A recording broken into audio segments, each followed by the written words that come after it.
Bien. Bonjour et merci Jim de cette invitation et merci de cet accueil aussi chaleureux. Et merci à tout ce que vous faites pour les gens de ce pays, pour les Ukrainiens. Alors, j'ai voulu venir en Alabama pour m'assurer que les Américains savent de quoi il s'agit. D'ailleurs, vous pouvez vous asseoir. Des fois, le prix est toujours équitable, mais de temps en temps, je fais des fautes. Je me trompe dans mon discours. Il y a des années, j'avais commencé à parler et j'ai dit « Asseyez-vous ». Il n'y avait pas de siège. Donc tout le monde était resté debout. Donc je voulais m'assurer, j'ai demandé aux organisateurs s'il y avait bien les chaises. Les Américains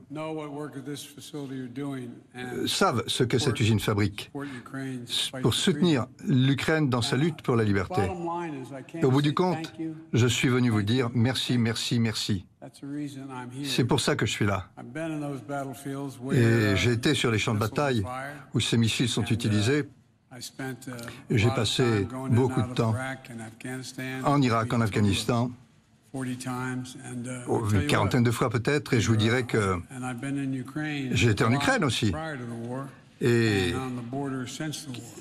qui était juste au bord de la guerre et maintenant pendant la guerre. Et c'est extraordinaire de voir qu'on voit tous les jours aux actualités les atrocités qui sont commises par les forces russes en Ukraine, dirigées par Vladimir Poutine.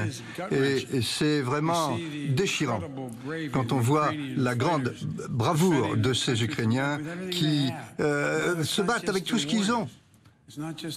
C'est pas seulement les guerriers, les militaires, c'est aussi les gens dans la rue qui sont restés sur place. Il y en a 5 millions qui sont partis, mais il y en a beaucoup qui sont restés, y compris les femmes, ainsi que les hommes, qui sont restés, se battent pour leur pays.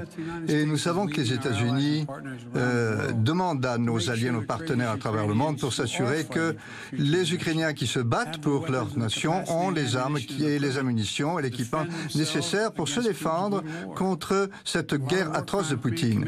Beaucoup de crimes de guerre ont été commis.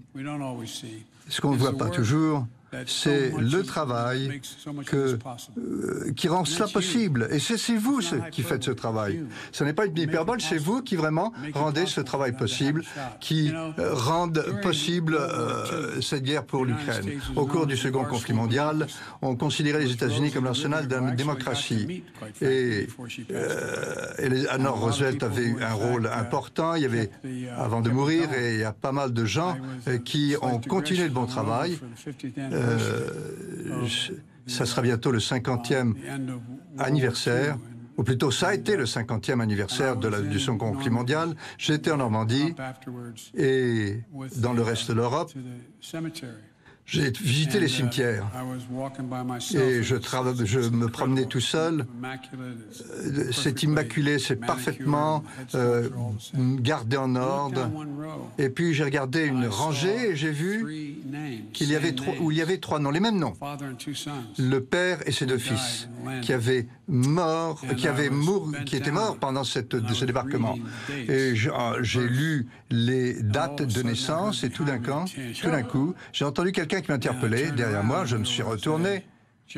Il y avait un monsieur qui devait avoir début des 80 ans dans un fauteuil mobile. Il était mené par son fils, il est avec sa femme et l'une de ses filles. Il m'a salué, je l'ai salué aussi. Et je lui ai dit, merci pour ce que vous avez fait. Merci d'avoir sauvé la civilisation. Et il a mis sa main sur l'épaule la main de sa femme était sur son épaule et lui a mis sa main sur l'épaule de sa femme. Il a dit, c'est lui qui l'a fait. C'est lui qui a construit les appareils amphibies qui ont permis le débarquement. Et tout d'un coup, j'ai compris que c'était vous qui faisiez ça. C'est vous qui permettez cette différence extraordinaire alors que ces pauvres guerriers, ces pauvres soldats étaient sous un feu aussi nourri. C'est vous qui avez fait la différence. Et ce monsieur que j'ai vu, Eh bien, c'est la même chose maintenant. Vous êtes en train de changer la vie des gens. C'est vous qui fabriquez ces armes.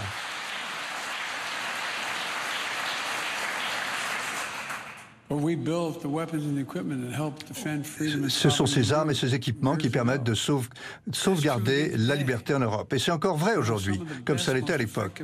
Certaines des armes les plus efficaces, c'était des missiles comme ceux qui sont fabriqués ici, qui sont très portables et très efficaces, contre tout un ensemble de cibles, et qui peuvent frapper une cible à 400 mètres avec une grande capacité de destruction.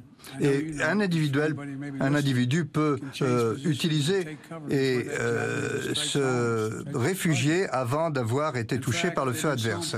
En fait, c'est si important qu'il y a même une histoire sur l'Ukraine, une histoire qui parle de Javeline et qui montre bien que les Ukrainiens, y compris les civils qui ont pris des armes pour défendre leur pays, méritent tout ce mérite qu'on leur attribue d'avoir repoussé les Russes. Et là, nous sommes à un point d'inflexion dans l'histoire qui arrive toutes les quelques générations, où l'évolution est si rapide que nous devons rester maîtres de cette évolution. Il y a un combat qui se poursuit entre la démocratie et l'autocratie. Parlons par exemple de la Chine. J'ai passé pas mal de temps en Chine. J'ai passé des dizaines d'heures avec leurs dirigeants. Et de fait, Xi était très direct. Il a dit, si les démocraties ne peuvent pas être soutenues au cours de ce 21e siècle, parce que l'évolution est si rapide que les démocraties ont besoin d'un consensus, elles ont besoin de temps pour ça, et elles sont condamnées, elles ne sont pas à la hauteur de ce rythme par rapport aux autocraties. Mais ça ne sera pas le cas, parce que si ça se produisait, c'est l'ensemble du monde qui se changerait. Et grâce à vous, au cours de ce premier vrai combat, dans ce grand combat qui déterminera l'issue des choses, c'est vous qui rendez notre victoire possible, qui rendez la victoire des Ukrainiens possible, et de se défendre sans risquer une troisième conflit mondial en envoyant des soldats américains contre les Russes. C'est la seule bataille qui compte. Il s'agit de permettre aux Ukrainiens de se défendre eux-mêmes. Et vraiment, ils tournent en dérision les militaires russes. Une des grandes raisons qu'ils ont pu continuer de combattre et de transformer ce combat contre les Russes, c'est parce que les États-Unis et leurs partenaires les soutiennent.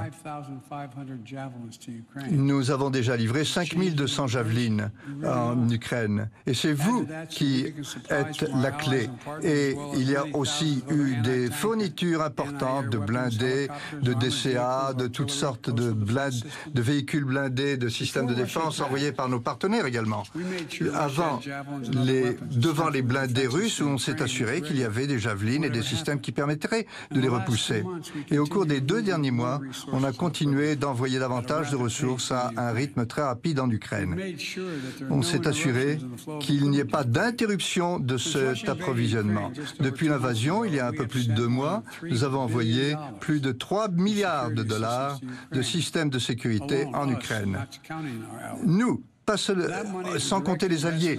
Et ce sont des investissements directs dans l'établissement de la démocratie, la défense de la démocratie. Parce que si on ne repousse pas les dictateurs, ils vont continuer de nous attaquer. Leur appétit de puissance va continuer de croître.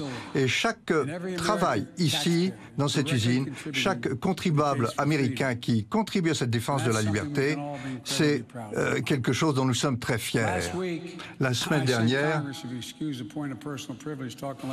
j'ai eu le privilège de parler avec un vieux sénateur pour m'assurer qu'on a un budget supplémentaire pour s'assurer qu'on puisse envoyer ces armes dans la lutte pour la liberté et que ça continue de soutenir et d'envoyer les Ukrainiens à l'envoyer de l'aide humanitaire. Il s'agit de faire en sorte que l'Ukraine puisse continuer de repousser l'agression russe, comme ils l'ont fait auparavant. lors de la Seconde Guerre mondiale. Il faut que nos alliés et nous-mêmes ayons suffisamment d'armement pour continuer ce travail. Ce travail ne sera pas bon marché, mais de céder à l'agression serait encore plus coûteux. Soit on soutient les Ukrainiens à défendre leur pays, soit on reste sur la touche pendant que l'agression russe se poursuit. Je connais la réponse et je pense que vous la connaissez aussi. Mais je sais ce que la réponse de cette usine sera. Il y a autre chose ici à comprendre. Parce que ce combat pour la démocratie, ça veut dire aussi davantage de bon boulot pour les Américains.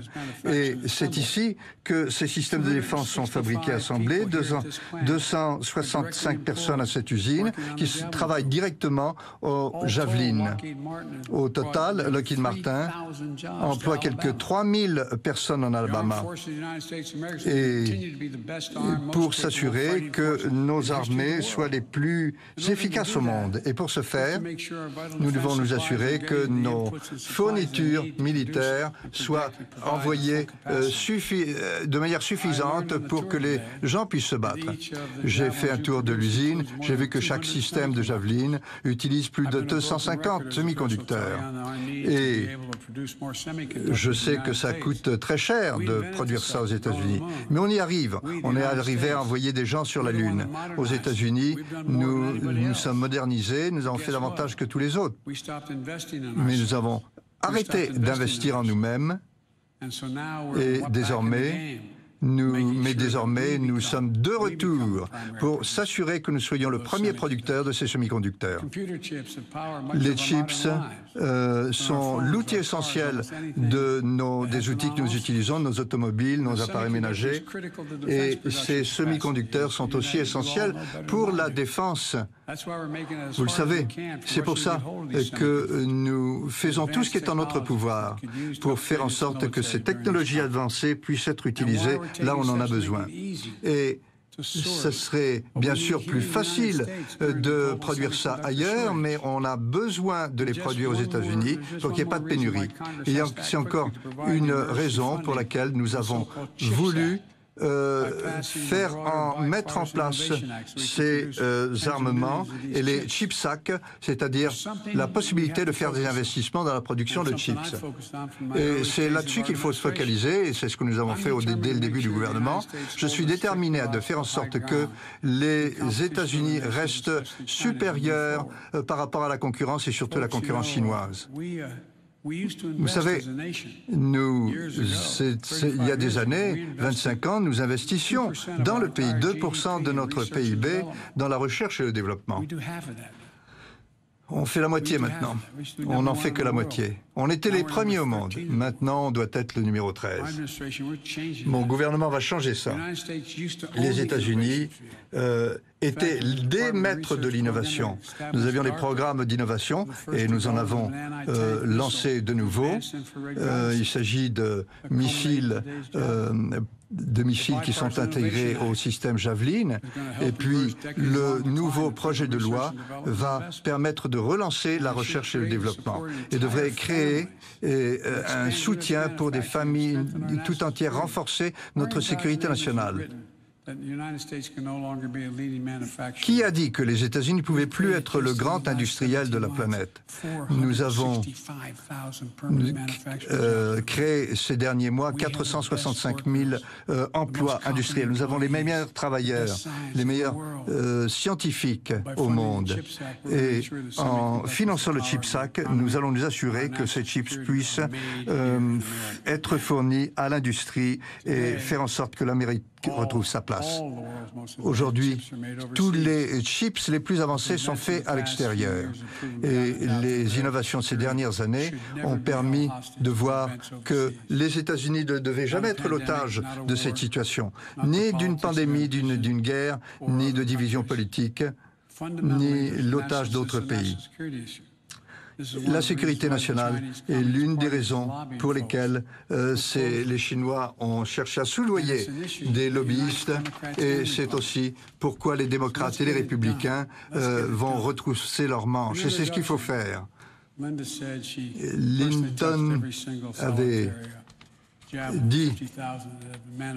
avait parlé de cette création d'emplois industriels. Moi, j'étais prêt à vous serrer la main et je me suis dit peut-être qu'ils vont reculer. Mais en fait, c'est là que l'on a commencé ici avec les compétences américaines, avec les talents américains. Et il y a quelques jours, le Wall Street Journal a dit ceci. Sans les javelines, il aurait été très difficile d'arrêter le progrès de l'ennemi, l'avancée de l'ennemi. Et ces armes ont été touchées par des mains, vos mains, et les mains des héros ukrainiens qui vont faire la différence. Ça, c'est quelque chose dont on pouvait être fier tous les jours. Encore une fois, je demanderai au Congrès d'adopter rapidement ce budget supplémentaire de plus de 3 milliards de dollars pour aider les Ukrainiens à continuer ce travail essentiel. Donc je crois que vous allez être encore très occupés pendant un certain temps. Donc je voudrais vous redire encore une fois, je suis venu pour une raison essentielle, pour vous dire merci, merci, merci, merci pour ce que vous faites. Merci pour ce que vous allez continuer de faire. Quand on ne va pas sur le champ de bataille, on ne voit pas la différence que vous pouvez faire. Que Dieu vous protège et protège nos troupes. Merci.